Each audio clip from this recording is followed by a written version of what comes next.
Ruthless billionaire fires his nanny, until one rainy night changed his heart.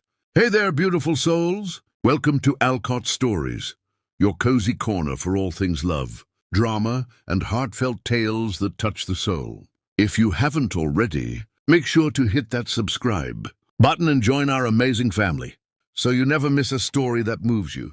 Also, I'd love to know, where are you watching me from today? Drop your city or country in the comments below, and let's connect across the world. Ethan Cole stood before the floor-to-ceiling windows of his penthouse mansion, staring out into the grey New York skyline like a ghost trapped between moments, a whiskey glass clutched in his sculpted hand, untouched. The world saw him as a titan, a ruthless billionaire, whose gaze could silence boardrooms and whose name alone moved markets. But inside, he was a shell of the man he used to be. His wife, Claire, had once been the warmth in his world, the laugh that made granite walls feel like home. And when the accident stole her from him on a rainy highway 2 years ago, something inside him fractured so completely that even time dared not attempt repair. He didn't cry. Ethan Cole did not believe in tears. Instead, he built taller walls, higher floors, deeper vaults. The mansion they once filled with music and mourning. Pancakes was now a sterile palace of silence. Every hallway echoed with absence. Every painting looked down in judgment. His children, Lily and Max, tiptoed through their own home as if afraid of waking a monster. They were beautiful, soft-faced reminders of Claire's love, but Ethan couldn't bear to look at them for too long. Not because he didn't love them, but because loving them hurt. Lily, only 6, had learned too early to tuck herself in at night, brushing her own hair and whispering goodnight to the stars. Beyond her bedroom window, Max, just 4, carried a toy robot Claire once bought, holding it like a shield between himself and the world. They reached for Ethan with hesitant hands, but he was made of ice now, and he feared they'd only burn. His staff knew better than to speak unless spoken to. Even the butlers walked lightly, as if noise itself might offend him. And then came the whispers of a new nanny, a woman named Amara, young, composed, with deep brown skin like melted cinnamon and eyes that saw more than he allowed. Ethan didn't care. He signed the employment papers without reading them, simply giving an indifferent nod when told she'd arrive Monday. He didn't want warmth. He didn't want softness. What he wanted was order, silence, and the illusion of control. Amara entered like spring, sneaking into a long winter, quietly, respectfully, but with a presence that couldn't be ignored. She wore simple dresses and spoke with gentle clarity, never trying to win favor, never shrinking from his coldness. On her first day, Ethan passed her in the hallway. "You'll find the children's schedule on the counter." "I don't tolerate lateness," he said flatly. She looked up, met his eyes, and replied with a serene nod. "Understood, Mr. Cole, but I don't tolerate children feeling unloved." The air between them froze, but she kept walking. Something about her unsettled him, not her defiance, but her calm. The next morning, she made pancakes in Claire's old pan. Lily giggled for the first time in months. Max sang a song from memory. Ethan watched from the balcony, hidden behind glass, trying not to feel. But memories crept in anyway. Claire in that same kitchen, dancing with syrup on her cheek. His heart clenched, but he pushed it down. That night, he snapped at Amara for reorganizing the bookshelf. "Don't touch things you don't understand," he said harshly. She looked at him, not with fear, but quiet knowing. "Maybe it's time someone did," she answered. The nerve, he thought. Who was she to challenge him? Yet he didn't fire her. Couldn't. Days passed, then weeks. Ethan buried himself deeper into work, storming in and out of the house like a thundercloud. But something had changed. The silence in the mansion felt less oppressive. Lily left drawings on his desk. Max began asking for bedtime stories. And Amara, always calm, always patient, became a fixture in the home, like sunlight through old curtains. She never pushed, never preached, but her presence was undeniable. She was the first person in 2 years who looked at him and didn't flinch, who saw through the anger and wealth and loss. Ethan hated that. He hated how her voice lingered in his mind during meetings, how her laughter echoed in the back of his thoughts. But most of all, he hated that somewhere, deep beneath the ruin, his heart had started to ache again, not from grief but from longing. And longing was dangerous. Longing made men weak. At least that's what he'd always believed until now. Ethan barely noticed Amara at first, his gaze hardened by grief and distraction, the weight of his empire and loss pressing down like an unyielding storm. But Amara arrived with a quiet grace that slowly unraveled the fortress he had built around himself. From the moment she stepped through the grand doors of the mansion, her presence was like a gentle breath of fresh air in a place that had long since forgotten the taste of warmth. She carried no airs of entitlement, her brown skin glowing softly beneath the mansion's cold lights, her hazel eyes filled with an unspoken kindness that seemed to seep into every shadowed corner of the house. With every smile she offered Lily and Max, Ethan's children, the icy silence of their home began to crack just a little. The little moments mattered. Amara's voice softly singing lullabies in the nursery, the way her fingers gently braided Lily's hair in the morning, and how Max's laughter echoed for the first time in months, as she taught him to decorate cookies with reckless joy. Her intelligence shone through subtle conversations with the housekeeper and quiet planning of playdates, but it was her emotional intuition that made the children open up in ways they hadn't with anyone else. Yet despite all of this, Ethan's attention remained fixed elsewhere, lost in meetings, calls and memories too heavy to face. He observed Amara through a detached lens, mistaking her warmth for simplicity, her compassion for weakness. But Amara was no fool. She felt the sting of his indifference and the coldness that rolled off him like winter wind. She wondered if her brown skin, her humble origins, made her invisible in the eyes of a man so wrapped in his grief and status. Still she persevered, driven not by ambition but by a genuine love for the children and a quiet hope that maybe, just maybe, she could mend some of the brokenness she saw in the household. One evening, as Ethan returned late from a business trip, tired and brooding, Amara found herself hesitating at the doorway, watching the man who ruled with iron will soften, if only for a fleeting moment, as he paused by Lily's room to listen to her soft breathing. That night, when the house finally settled into silence, Amara sat alone in the kitchen, her heart aching with a mix of longing and resignation.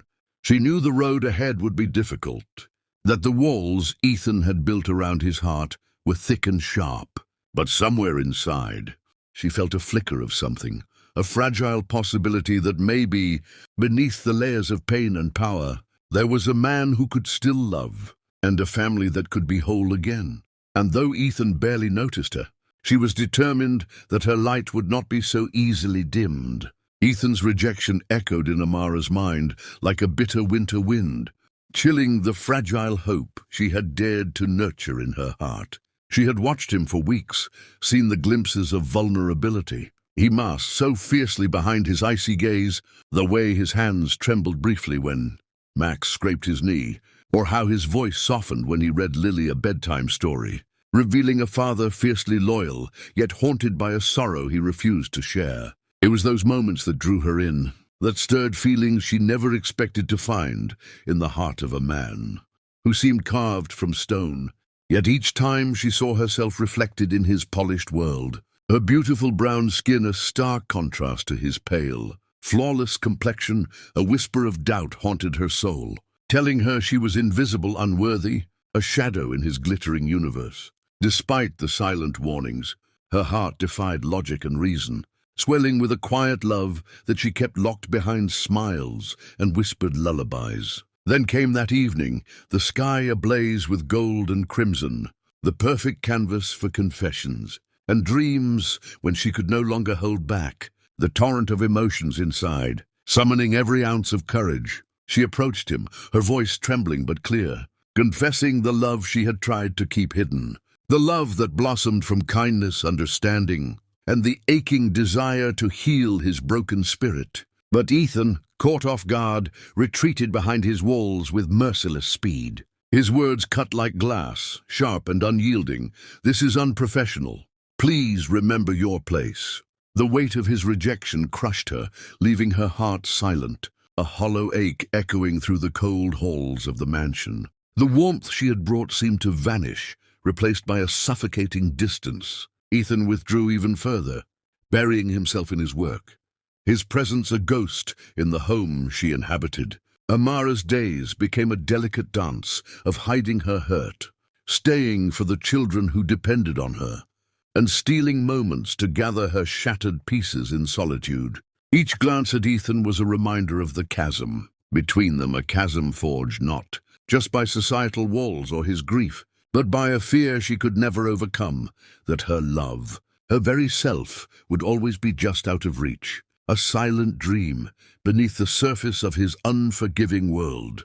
And so, with a bruised heart but steadfast resolve, Amara continued to care for Lily and Max, weaving love into their days, hoping someday, somehow, the man she loved might see beyond his own shadows and the color of her skin to the soul that beat fiercely beneath. The months that followed stretched long and cold, with Ethan retreating further into his fortress of work, trying to drown the chaos swirling around him in endless meetings and legal battles. Each day a battle to keep his empire from crumbling beneath the weight of lies and betrayal. Amara, though wounded by his rejection and the icy distance he maintained, remained a quiet but unwavering presence, a steady lighthouse. In the stormy sea of his unraveling life, she gave him space, knowing the fragile walls he had built around himself. Yet she never truly left. Her care for Lily and Max was tireless, and behind every measured word and thoughtful gesture, her concern for Ethan lingered like a whispered prayer. Then one night, the storm outside mirrored the tempest inside the mansion. Thunder rumbled and rain lashed against the windows as the walls of Ethan's carefully constructed world began to collapse. False allegations spread like wildfire through the media, whispered rumors from those who sought to see him fall, and a brutal betrayal from someone he had once called friend shattered the last threads of trust. Death threats piled on top of the mounting pressure, and investors withdrew their support, watching from the sidelines as his empire teetered on the edge of ruin. Alone in his study, surrounded by the trappings of power that suddenly felt like chains, Ethan sank into a dark abyss. His breath was ragged, chest heaving with the weight of hopelessness, as if the man who once commanded entire industries was now a broken shadow of himself. It was then, in his most vulnerable moment, that Amara appeared, not with harsh words or demands, but with arms open wide, ready to hold the shattered pieces of a man who had lost everything but still clung to life. She knelt beside him, her touch gentle and unwavering, offering solace without judgment, without anger for the coldness he had shown her. Her presence was a balm, a reminder that even the most frozen heart could thaw beneath the warmth of compassion. Amara stayed by his side, cooking meals to nourish a body too worn for strength, calming the children with her laughter when their father's pain seeped into their lives, and guarding their fragile family from the outside world's harsh gaze.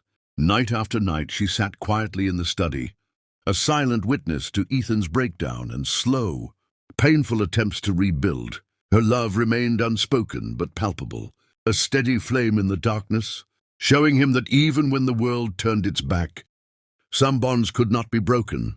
And as the storm outside began to wane, inside the mansion, a new kind of storm was quietly raging, a storm of hope, of healing, and the fragile beginnings of trust that neither Ethan nor Amara dared to name aloud, but both felt stirring deep within their souls. As the days blurred into restless nights, Ethan's guarded heart began to unravel in ways he never imagined possible. Each moment spent in Amara's quiet company, chiseling away the walls he'd so fiercely built around himself, he started to truly see her, not just as the nanny who cared for his children, but as a woman of remarkable strength and grace, whose resilience in the face of hardship mirrored his own hidden pain. Her laughter, once just background noise in the cold halls, became a balm that soothed the ache deep within his chest, and her gentle presence, steady and unwavering, seemed to heal wounds he had long refused to acknowledge.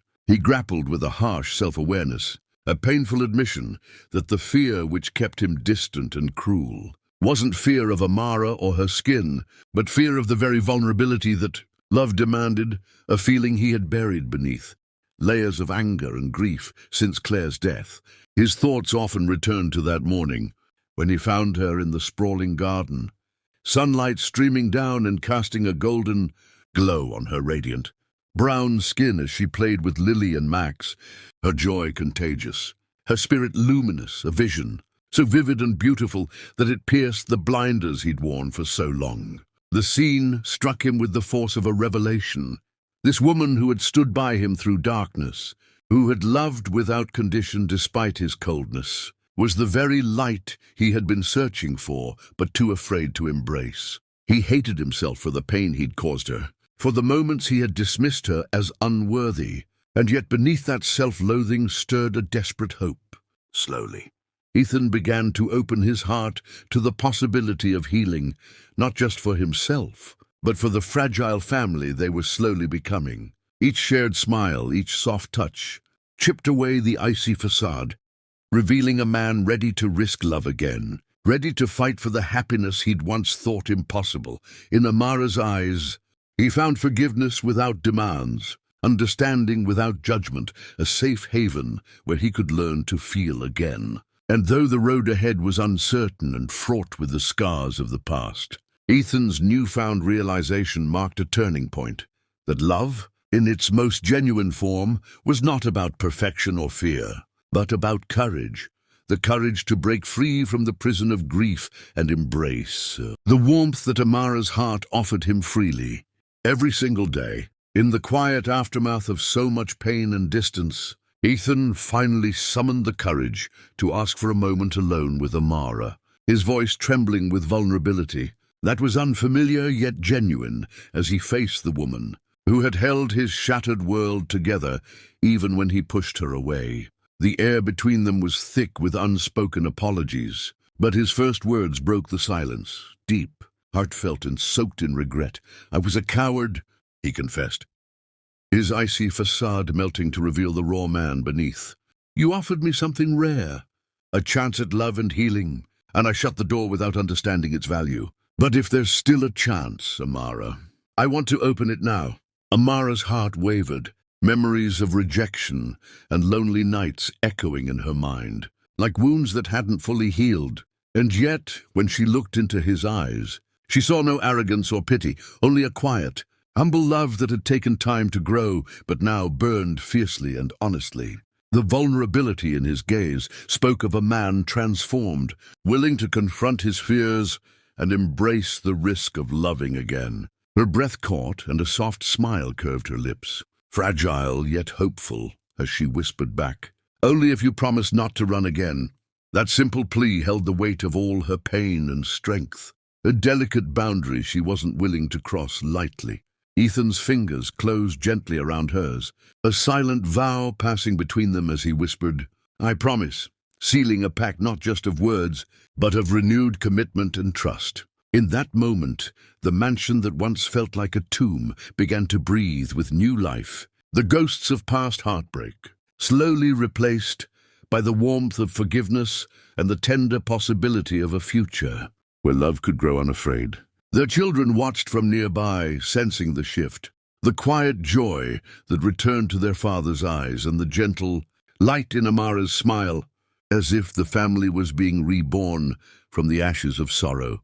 Though the scars remained, so did the strength that had carried them through, strength now bound by love, respect and the promise of second chances. The world outside might still be harsh and unforgiving, but within these walls, Ethan and Amara chose to heal together, hand in hand, ready to face whatever storms would come, knowing that the greatest power lay in the courage to love despite the past, and to trust once more with hearts wide open. The mansion, once a hollow shell echoing with loneliness and cold silence, now burst with laughter and warmth, as Lily and Max's joyous voices filled every corner, transforming the space into a home, alive with love and hope.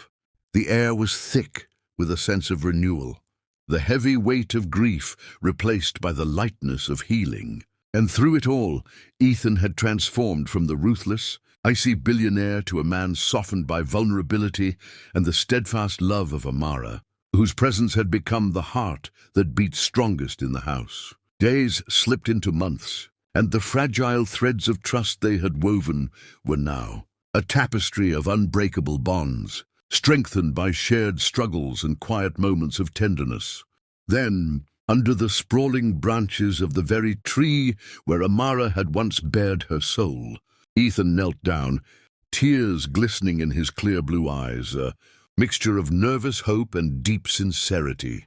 And with Lily and Max cheering wildly beside him, he asked the question that sealed their fate, "Will you marry me?" Amara, overwhelmed with emotion, felt the echo of her own heart in his words, and with tears streaming down her face, whispered the only answer that mattered, "Yes." Their wedding was a beautiful mosaic of cultures, emotions, and stories, a small gathering of souls bound by the power of love that transcended skin color, past sorrows, and the scars left by life's cruel twists. It was a celebration not just of two people, but of two families, two hearts that had weathered storms and emerged stronger, shining with the promise of forever. As Ethan held Amara's hand during their vows, his voice steady and sure, he no longer felt the crushing weight of loss or the icy armor that once shielded him. Instead, he felt free to love, to forgive, and to be loved in return. The journey had been long, painful, and uncertain, but through one fateful rainy night and the unwavering courage of a woman who refused to give up on him, Ethan found his heart again. And in that rediscovered love, he discovered not just happiness, but a true home, a place where his children's laughter mingled with Amara's gentle voice, where forgiveness replaced fear, and where the promise of a happily ever after was no longer just a dream, but their beautiful reality.